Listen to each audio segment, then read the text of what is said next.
It's a sight many haven't seen since the late 90s, but in this mountain town, one artist is making a telephone booth a staple for visitors in historic downtown Flagstaff. But there's a twist. Good morning, America. Let us first begin by introducing a topic that'll make your head spin.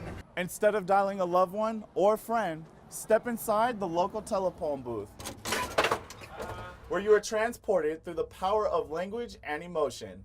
The booth features 220 poems from 80 poets from around the country. And in just over a week, more than 1,200 poems have already been heard. Elizabeth Hellstern is the artist behind the project. She says this small 3x3 box is where the metaphoric universe of poetry meets the tangible world. Poetry is very meaningful, but sometimes inaccessible. If the listener has to work through touch and through dialing to access the poem, I think that opens up doors within themselves that helps them access the meaning. People of all ages are taking the time to dial up a love for the art. Hearing a story like that really digs into you when you listen to it, and then you can imagine it. It was a moment to be stopped with language.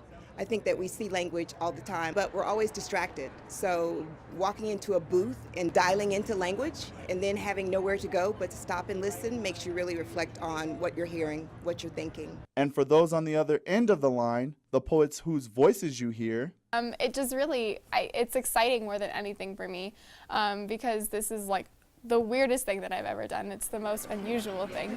It's another way for people to be able to kind of listen and kind of really hear the words that they're listening to, and be able to make it relevant and connect it to their own lives.